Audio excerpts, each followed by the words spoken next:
फिर 29 मार्च को भी 2 शो हैं, एक 4 बजे से, एक 8:30 बजे से। और अब आप अपना क्वेश्चंस पूछ सकते हैं श्री सौरभ राजन जी से, सुश्री पूजा जी से। तो बहुत ही सेटिस्फाइंग एक प्रोसीजर आई थिंक मुझे लगता है, और इसलिए भी क्योंकि जब हम टीवी में या फिल्मों में जब हम काम करते हैं तो हम कई बार एक ही सीन को अलग अलग पार्ट्स में शूट करते हैं। कभी हम ओवर द शोल्डर शूट करते हैं, कभी क्लोजेस करते हैं, कभी मास्टर करते हैं, तो सीन कई दफा टूटता है। लेकिन जब हम थिएटर में काम करते हैं तो स्टार्टिंग से लेके एंड तक वो एक सीधी रेखा में जाता है। तो वो कहने के प्रभु कृष्ण का नाम लेता है, भले खराब वे लेकिन मुझे लगता है जो मुझे ये सौभाग्य मिला कि महाभारत में भी मैंने किया था, राधा कृष्ण में भी कंस किया था, और ये प्ले करना मेरे एक इंट्रोडक्शन करा देते हैं। सो obviously everybody knows Saurabh, Arpit and Pooja. Rajiv Singh Dinkar, he's a director and co-producer, and Dr. Naresh Katyan, he's the writer of this play, and myself Vivek Gupta, I'm also one of the producers of the play. And आप सभी जानते होंगे सौरभ राजन जी को, ये कृष्ण, श्री कृष्ण की भूमिका में है। प्ले का नाम है मेरे कृष्ण, और ये कृष्ण जी के जीवन पर आधारित है, जिसमें हमने उनके बाल्यकाल से लेकर उनका जो अंतिम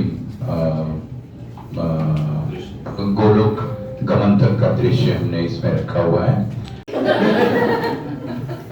चलिए मैं कथा का प्रारंभ करती हूँ। सबसे पहले आप सबको नमस्कार, थैंक यू यहाँ आने के लिए। और ये जर्नी जो मैंने अपनी शुरू की थिएटर की, वो पूरी समर्पण के साथ शुरू की। मैं ऐसे स्टेज पे आई जहाँ मैंने अपने आराध्य को कहा कि अब मैं, आप जहाँ मुझे भेजेंगे मैं वो एक्टिंग असाइनमेंट करूँ। और वो जो पहली असाइनमेंट आई वो ये मेरे सामने आई, तो इसलिए मैंने इसे हाँ कहा। एक और कारण ये भी था कि सौरभ मेरे मित्र हैं, जैसे कि आप जानते हैं, तो यहाँ पे हूँ तो उनका भी सपोर्ट होगा, मुझे भी उनका सपोर्ट होगा और उन्हें भी मेरा सपोर्ट होगा, तो ये भी एक रीज़न था ये प्ले करने का। और ऐसा कहा जाता है कि एक एक्टर मंचता रंगमंच पे ही है। जैसा अर्पित ने कहा, अगर रंगमंच नहीं किया तो क्या किया, तो वो मौका मिल रहा था, तो इसलिए मैं करना चाहती थी। एक और रीज़न जो मैं करना चाहती थी वो ये कि मुझे भी यहाँ 2 पात्र करने को मिल रहे थे, एक राधा रानी और एक महामाया, और दोनों ही अपने आप में एक दूसरे से बहुत भिन्न हैं, बहुत अलग हैं। दोनों का क्यों हुई थी, इससे पहले भी मैं आप लोगों से मिल चुका हूं एक बार, 1.5 वर्ष पहले इसी हाल में, एक दूसरे नाटक के, वो भी मैंने लिखा था हमारे राम। इस नाटक के मूल में जो है वो भक्ति की अवधारणा है, और भक्ति की अवधारणा उस व्यक्ति की है जिसने अपना पूरा जीवन कर्म के प्रति समर्पित कर दिया है। मैम बोल रहे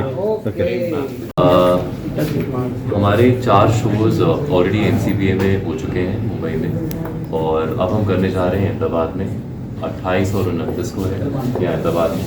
इसके बाद का शेड्यूल जो है वो हमारे पास है अभी, और आपको जितने भी इसके बारे में जानकारी चाहिए वो हमारे सोशल साइट्स पे तो आपको मिल ही जाएगी। लेकिन ऊपर से मैं आपको बता सकता हूँ कि हम सूरत में कर रहे हैं, वडोदरा में कर रहे हैं, और अभी पता चला है कि राजकोट में भी कर रहे हैं।